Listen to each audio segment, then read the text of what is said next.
Legend says that a champion would rise.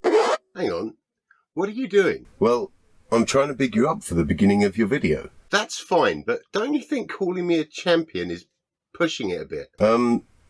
Maybe, but you are pretty awesome. That's a matter of perspective, but either way, I think champion is a bit much. You did win that egg and spoon race. Mate, I was 10, and how does that exactly apply to me making fun of Flurfs? Well, you could... I don't want to hear it. We've wasted enough time already. Just tone it down a tad, please. Okay. Thank you. Okay, from the top. Legend says that an absolute nobody would... What the f***?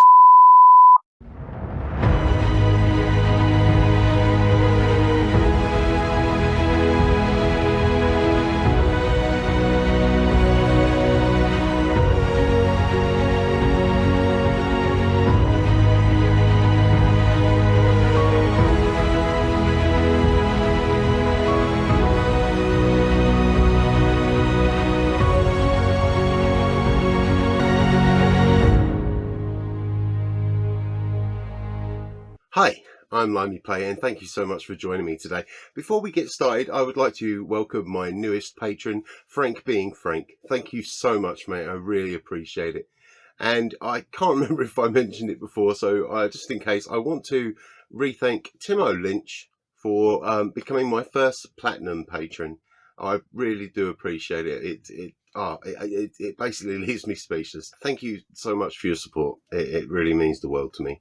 So I guess we should just get stuck right in. Today we are looking at Eric Dubay, who now claims that the movements of the sun prove flat Earth. One simple and definitive proof that you are not living on a spinning ball orbiting around the sun is the fact that daytime and nighttime never switch places as they must for the heliocentric model to be true. Eric, do you think that reality is just going to give up and decide to conform to your misunderstandings? Or is it that you happily misrepresent it because you know your followers will just lap up everything you say? You are conning people, Eric, whether you realise it or not, although I kind of think you do. Let's listen to a bit more of what Dubay has to say before we correct him. According to the globe doctrine, Earth makes one complete rotation on its axis every 24 hours, while simultaneously orbiting around the sun and completing one full revolution every 365 days. Not quite. Earth makes a full 360-degree rotation in about 23 hours, 56 minutes and 4.1 seconds.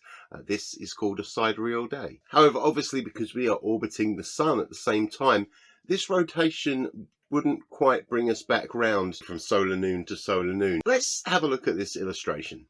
Now, first, let's point out the obvious and say that this is not to scale.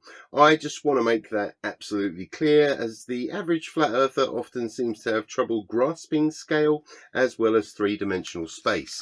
Let's say the sun is directly above us at noon. As we move around the sun, we complete our 360-degree rotation, or sidereal day. For the sun to get back to its position directly overhead, we need to rotate about 1 degree more. Depending on the time of year, the length of time for each of these movements will vary ever so slightly. The average of all of these solar noon to solar noon rotations, or mean solar day, is 24 hours. The Earth takes 366.26 sidereal days to orbit the sun, or 365.26 solar days. That little bit extra adds up and is why we have leap years. Now let's listen to a little more from Dubay. If this was truly happening, however, as you can see from the following image, the daytime and nighttime sides of the globe would have to flip every 6 months. For a more detailed illustration of this, imagine the sun rising at 6 a.m. in New York on the summer solstice. After 3 months of 24-hour rotations, the globe would be 90 degrees from its previous position and a quarter turn away from the sun. Oh, so close, Eric. The solar day has us going about 361 degrees around to face the sun at the same angle. This works in tandem with Earth's orbit and is the reason why it doesn't, as you say, flip 180 degrees to put daytime at nighttime. I think this is why everyone thinks that Flurfs can't 3D. Meaning that sunrise in New York during the autumnal equinox should now be happening at midnight. After 3 more months of 24-hour rotations, the globe would be on the complete opposite side of the sun, 180 degrees from its starting position, so that sunrise in New York during the winter solstice should be happening at 6 p.m., or in other words, daytime and nighttime would have completely flipped from 6 months earlier. After 3 more months of 24-hour rotations, the globe would be 270 degrees from its original position, and sunrise in New York during the spring equinox should be happening at noon. Well, I guess we can answer this question that's showing on screen then. Yes, Eric, I do see a problem here. It's your complete inability to grasp a very simple concept. In reality, as you can test and observe for yourself, this simply does not happen, and remains yet another nail in the globe's coffin. I think we've already established that your grasp on reality is tenuous at best, mate. Globe apologist naysayers make either one of two ridiculous claims in an attempt to excuse away this clear problem in their model. Their first defense is to claim that days are not actually 24 hours long, but instead only 23 hours and 56 minutes long, and this 4-minute difference per day fixes the math, allowing day and night to flip. It really depends on which day you're talking about. Solar noon to solar noon, or the solar day. Or if you're talking about the 360-degree rotation, the sidereal day, which can actually be measured using the fixed stars. So you can test this for yourself if you have a compact bridge or DSLR camera. I'll briefly explain how you can do this in the northern hemisphere, but it's very easy to find video guides or literature online to help you with this process. Set the camera up pointing at Polaris. You want to set a long exposure after you've made sure you're focusing okay, to allow it to catch star trails. Let's say you go for an exposure of about 20 seconds. Now, once you've captured the arc, or the star trail, you measure that distance or that arc as an angle from Polaris. With a 20-second exposure time, you're going to get an angle around 5.01 degrees. If we divide 360 by 5.01, we get about 71.856. We can then times this by the amount of exposure, so 20 seconds, and we'll get just ever so slightly over 1,437 seconds, which equates to about 23 hours and 57 minutes. Pretty close. Obviously, with more accurate equipment to measure these values, this is how we've determined the exact amount of the sidereal day. Now it is true that there are two kinds of days, known as solar days and sidereal days, and sidereal days are in fact 23 hours 56 minutes long. But solar days, which everyone on Earth sets their clocks by, are exactly 24 hours in duration. Wrong. You're not too good at this, are you, Eric? It's the mean average of a year's worth of solar days that gives us the 24-hour value. I mean, remember that time, as it were, is a human concept. It's been sort of tailored to fit our needs, basically. It's not as if Earth moves in a 24-hour cycle to suit our needs. This is how Earth moves, and we've measured it and put it into a way where we can have pretty easy ways to track time. Obviously, there are fluctuations. This is why it's not an exact 365 days, for example, for a year. Sidereal days, which nobody sets their clocks by, are actually how long the fixed stars take to make one revolution over and around our Earth plane. As you can observe and measure for yourself, the constellations rotate just slightly faster than the Sun, so that they take exactly 23 hours and 56 minutes to come back to their starting point, while the Sun takes exactly 24 hours, 4 minutes longer, to come back to its starting point.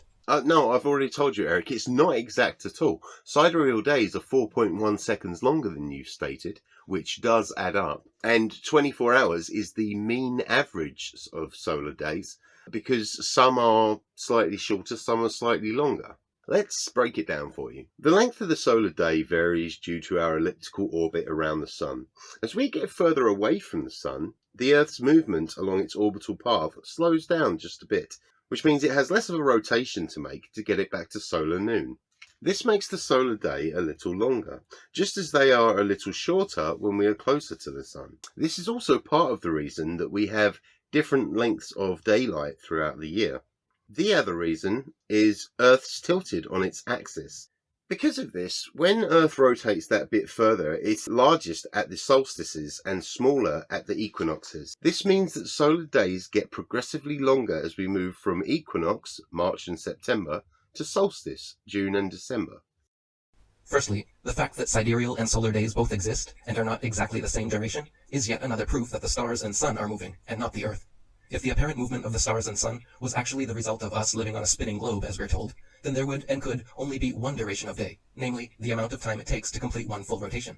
Actually, it's proof that we have stars in our sky that are so far away that any movement on their part is barely noticeable, if at all. So, as the Earth spins, we have these as a reference for the 360-degree rotation. And we can then add that little bit that accounts for us going back to solar noon through observing the sun. The simple fact is that everything in our model and all of our calculations fit, whereas Flat Earth is able to provide no proofs whatsoever and is a physical impossibility. More than that, when you combine all of the people that have followed Flat Earth, it adds up to millennia of wasted life. Moving at their own unique speeds over and around a motionless, fixed Earth. He really doesn't get it, does he? I think we're going to leave it for now. Dubay tries very hard to twist actual globe proofs into claims that confuse his followers enough to make them believe or misunderstand reality as much as he does. I wholeheartedly implore any flat earthers watching this video, first realise that in relation to the Earth we are tiny, and in order to understand our planet accurately at all, you must use logic, science and mathematics. Then maybe begin researching how we know we live on a globe. Go into it completely open-minded, don't believe one way or the other. But look into all of the different experiments that we've done, all of the different ways that multiple theories have been reproven. Then maybe try some experiments for yourself. There are a load out there that are very easy to do, either yourself or, with a friend from home, with basically, barely any equipment at all. It is sometimes important to question, certain things, but not at the sake of ignoring the facts that lead us to our current understanding. With that, I think it's time to call it a day. Please do like, comment, share and subscribe if you'd be so kind. If you'd like to support my content creation directly, please do consider joining my Patreon at as little as £1 per month, or you can make a one-time donation via PayPal. Links are in the description, as well as links to my social media and Discord server. Please do stop by. Another massive thank you to all of my subscribers and patrons. You are the reason that I keep doing this, and I'm having such a good time with it. Thank you so much. As always, I've been LimeyPlay. Take care of each other and stay safe.